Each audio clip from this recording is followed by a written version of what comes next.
Alright, first thing first, let's use the, there you go, the wing shot to get to that section in Aridia where we couldn't get before.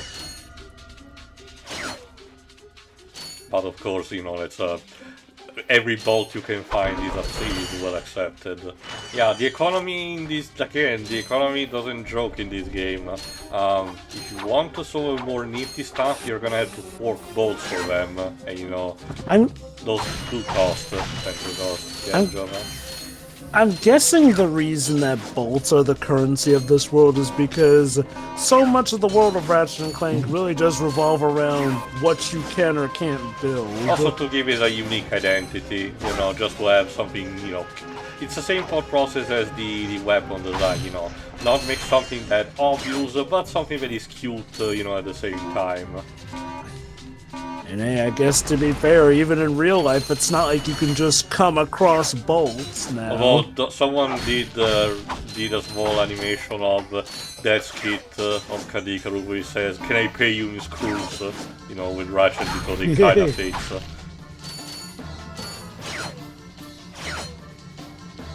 This also allows you to do some minor type of platforming. It gets more complicated in some of the other games, but not as much. This wing shot remains a constant for a couple of the games, not all of them, but you know, a good chunk of them nonetheless.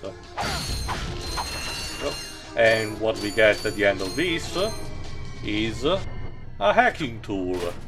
The hacking is instead actually a recurring part in most of the games. In this case it's called the Trespasser, which also means we get hacking minigames, which are never usually the same. They usually change that with each title, the type of hacking that you get. Much like with the other gadgets, you have to equip manually in order to use it, and as you can imagine, you know, it can be a bit of a pain in the ass, so they fix that.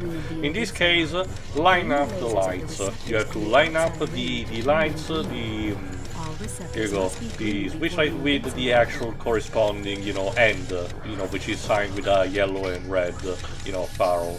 There you go. Line up.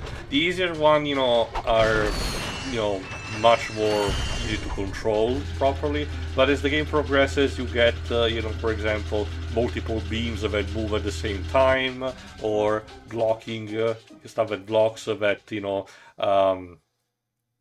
blocks your potential, you know, exit point. Yes, quite lovely. Anyway. That should just about do it. Commander, we are finished with this world. Commence towing our planet to its next destination. Lieutenant! Yes, sir. You have fulfilled your tree quota. Barely. We are ready to return to base. Not so fast, Lieutenant. Just because we don't need any more trees doesn't mean they should have them. Destroy everything. Okay. For real, my dude? Yeah, Drek is no chill. I mean, if I didn't do that, I wouldn't be a very good villain, would I? Anyway, Planet Eudora next. As showcased by the Holobots, the Blargs, you know, robots are chopping down the trees to make the construction for the new planet. Like I said, this actually it's literally just the Spyro approach. It literally provides, you know, different type of different work that are limited only by the creativity of the makers. There you go. There you go. This is what I meant. You know, sometimes you start already ramping up a bit the difficulty.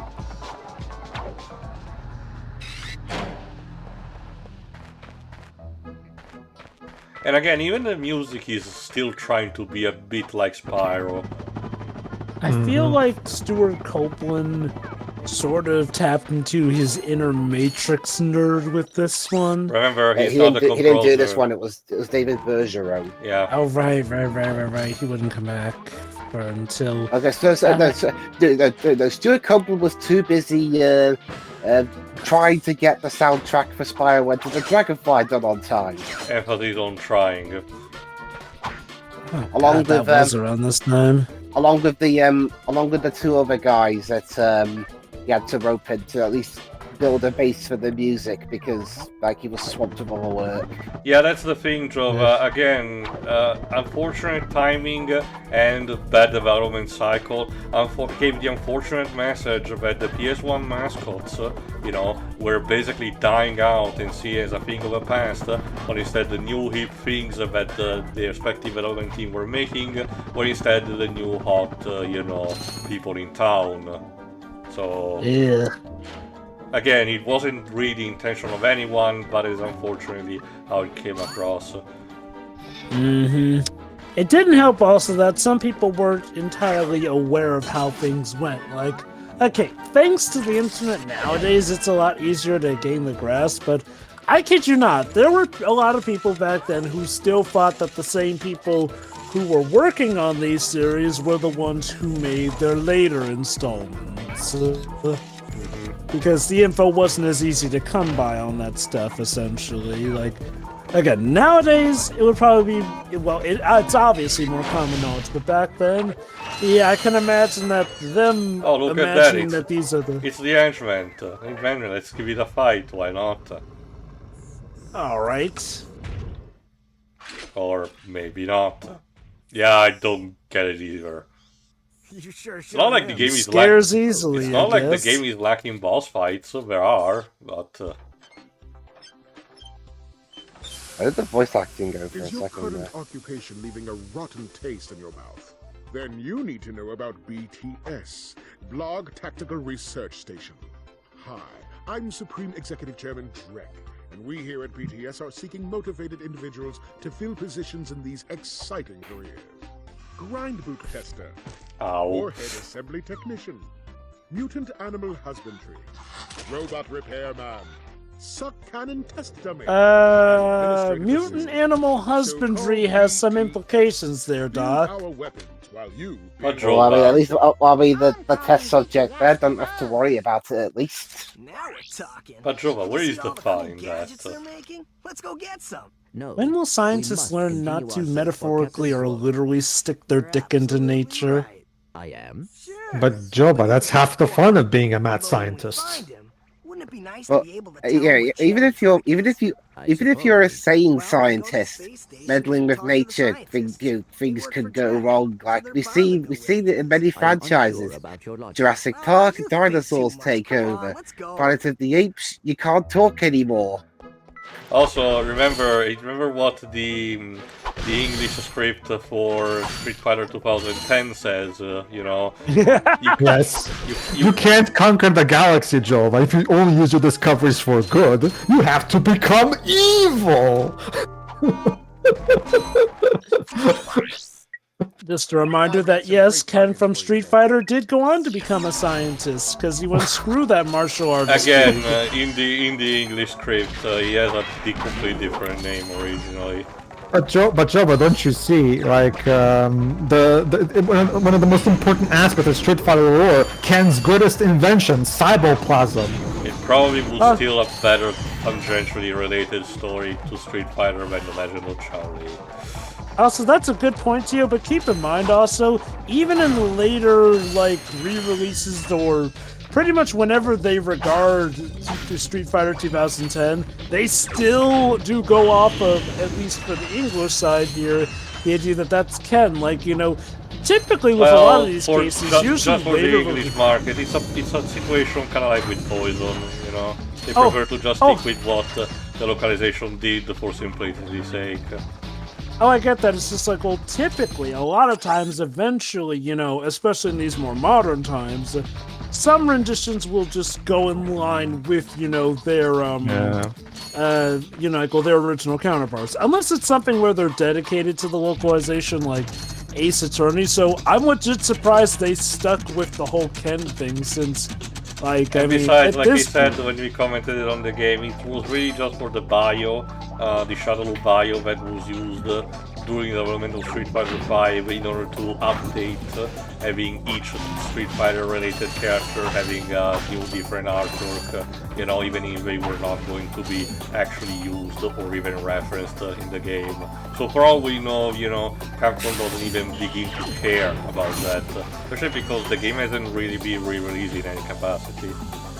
I guess it's to be expected of Ken. He was an average fighter, but a brilliant scientist! I guess so. You said again, it's like Troy says, Dwibs. Yes, but how am I supposed to conquer the galaxy if I only use my discoveries for good? Yes. I mean, you could be rich off it. I'm pretty sure there is an endless phase 2 joke that can be made at some point. It's like, I get it, Street Fighter 2010 was technically the second thing Street Fighter they ever made, but okay, even going off of the original script, what was the thought process? Like, okay, even ignoring the whole that's Ken thing. Remember Jova, because again, even with a similar name, the name of the title, the plot, well, technically the plot is still similar in some capacity. The terminology and name of the characters were still completely different to begin with. It was still supposed to be the far future, sure, of the Street Fighter universe, but still the far future, you know, and, you know, something different happened. It's not that much different from Captain Commando, because that one had the same thought process. Far future of the Street Fighter universe, with a set of original characters doing sci-fi things. Oh, I understand. I even said, like, well, okay, like, I presume with the original version, it's pretty much the same story, just with all original characters, but the terminology also made more sense, like I said, instead of, you know, being Cyboplasm, like Pedro said, is instead actually parasites similar to the ones that Wesker uses in Resident Evil 5. I'm pretty sure that was supposed to be a reference to that. Cute. But yeah, my point is, like, how do you go from martial artists fighting on a secluded island to suddenly the super tech future, which doesn't even really focus on martial arts to my knowledge, and if anything, yeah, Street Fighter, more like Planet Fighter, since you are literally going to different planets in that game. I've always liked Puni's theory in his review. After winning the first games tournament, Ken decided to retire on top and get his PhD in science. Also, like I said, Jov, technically speaking, it's not that much different in terms of, you know, deep, you know, wild change in tone and, you know, characteristic and aesthetic of Captain Commando. The only major difference is that, well, Street Fighter 2010 as a game sucks. So that's why, you know, it's not as well remembered or referenced. That is true. Like, I mean, as weird as that change would be, if the game was actually good, people would probably just hand-wave it or go, that's weird, but at least still go with it. That being said, though, my thing is, like, Street Fighter 2010 feels like it had, like, almost nothing in common with the first Street Fighter. Like, okay, even with Zelda 2, which changed up completely the gameplay, at least Zelda 2 took place in the same world as Zelda 1. Oh, well, okay, technically that's the case with Street Fighter 2010, but it had essentially the same cast, you know? You had Link, you had Zelda, you had technically had Ganon, essentially, but it's once again a plot revolving around stopping Ganon. Did it have a completely different bout of gameplay? Sure, but at least it had enough of the series identity that, you know, it's something where I can go, okay, it's a sequel.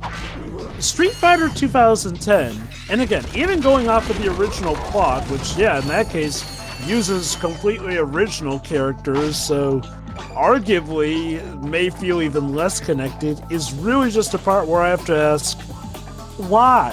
Why isn't this just its own thing? It was meant to be, well, actually, no, never mind. It wasn't. I guess I get the feeling, Joe. I'm like I said in our playthrough, I genuinely have the feeling that originally that game started development as a new IP, but somewhere along the lines they realized they had a shit game in their hands. So in order to make sure it would sell, let's attach it to one of our other IPs. Pretty much. Like you said, it wasn't. It's also similar thought process that also Final Fight had. You know, even you can technically still take it on its own, but that one is supposed to be, you know, a spin-off still set in the Street Fighter universe, nonetheless. Which I believe they capitalized later on by having Final Fight characters show up in Street Fighter games. Okay, by the time of Street Fighter V, the official labeling of shared universe for Street Fighter alone are Street Fighter, Final Fight and Rival Schools take place at the same time, just in a different place. The Captain Commando and Strider instead are in the far future, because in Street Fighter V you officially get the character that will actually create the order of the Striders. But Captain Commando was always labeled, and that's pretty much it. Everything else is just basically Easter eggs, like characters wearing Darkstalker's costume, for example, or in case of President crossover, alternate timelines. Do you think Capcom may eventually just go for broke and follow the Marvel vs. Capcom logic that all Capcom series take place in the same world? No, because even when it came to Project Crossover, they wisely decided to, ask Monolith to, label in a different way the idea of how the future and alternate universe stuff is done. Anyway, new weapon time. This sucks, it sucks, literally. But there is a gimmick. It doesn't have any ammo, but it can suck in literally any small object that you can find. It can collect balls from a far distance. It can swallow up not every single crate, but almost all of them. And even small-sized enemies. The gimmick is that once it's full, you can use those as projectiles. It's not the most useful weapon in the entire arsenal, but when you're in a pinch and you have to be in, you don't want to waste ammo, and instead wants to deal with a group of enemies very fast, you can whip out this one and give it a try. It is slightly recurring, but not as much as some of the rest of the arsenal. I remember as a kid, I played this back-to-back with Shadow the Hedgehog, so I actually used to wonder if, you could damage enemies by sucking on them hard enough like you can do in the Shadow game with the suction. Unfortunately, no. Anyway, we also got a different weapon from the Gadgeton vendor, the Glove of Doom. I will talk more about it when I properly use it, but the short version is it releases basically drones that will fight for you. It will become an actual proper, main gimmick for the rest of the franchise, but it will just change the way it's handled. Alright, off we go to the next part, where we actually go to that space station in order to check those fancy boots that were advertised in the Autobots. See ya. Yeah. Yeah. See ya.